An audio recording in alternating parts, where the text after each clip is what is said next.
Hey everybody, welcome to the 28-day Acts Challenge. We are on day 27 and we're so glad that you are with us. All right, question for you. Who remembers when the movie Titanic came out? I definitely remember, and I also remember that I saw the movie not just once, but twice in the theater within the first week or 10 days that it came out. And the movie theater was packed for this storyline, all focused around a treacherous sea journey.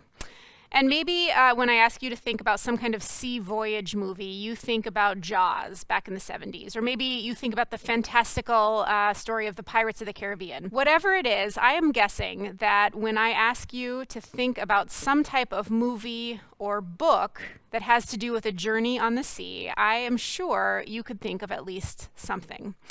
And I think this is because these stories really capture our imagination. Hollywood has figured this out. Authors have figured this out. We love to read or watch journeys on the sea. And I'm guessing if you've heard any Bible stories about the sea, you've probably heard of the story of Jonah being on a ship, being thrown overboard and swallowed by a whale. Or the story of Noah, who builds a ship in order to avoid his family dying from the flood.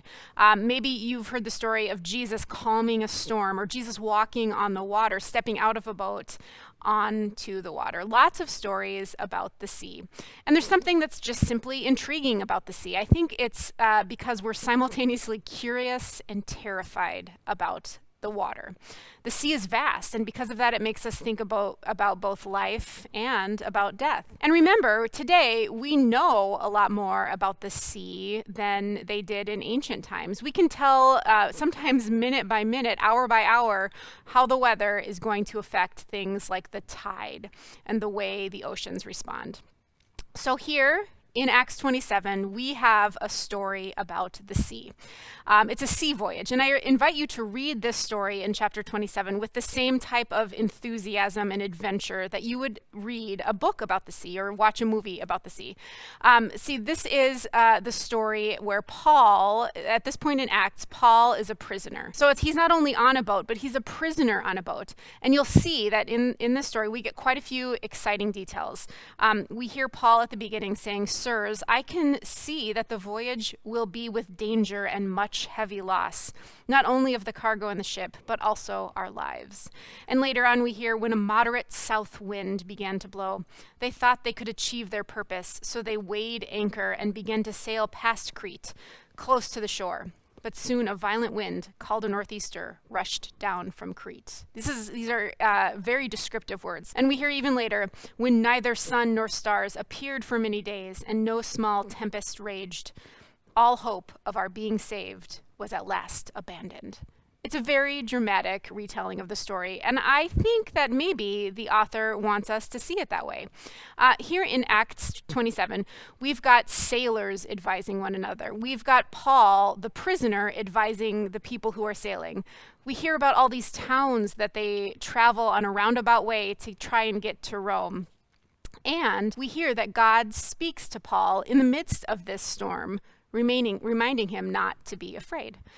And it's pretty remarkable that even in the midst of this, Paul is able to maintain his posture as a leader who's committed to telling everyone he comes in contact with about the story of Jesus Christ and the way that story has changed him. We hear then at the end of this storm in verse 33, just before daybreak, Paul urged all of them to take some food, saying, "Today is the 14th day that you have been in suspense of remaining without food, having eaten nothing. Therefore, I urge you to take some food, for it will help you survive, for none of you will lose a hair from your heads."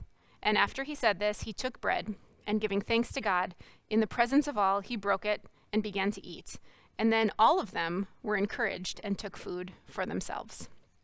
And we're not told if this is an intentional connection to the Last Supper that we would have heard about right before Jesus died, when Jesus broke bread and shared it with his disciples.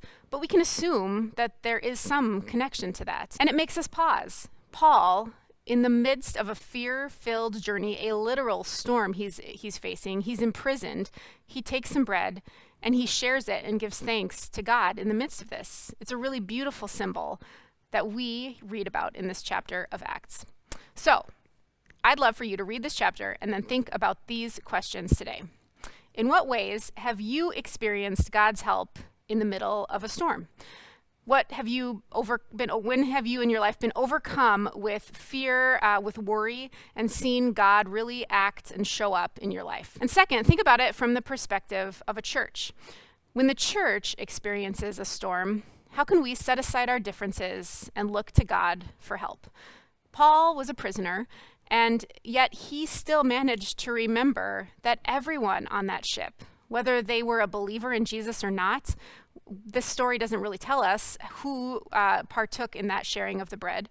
But Paul realized that everyone was worthy of God's mercy and of a meal filled with God's grace. So how could the church boldly do the same?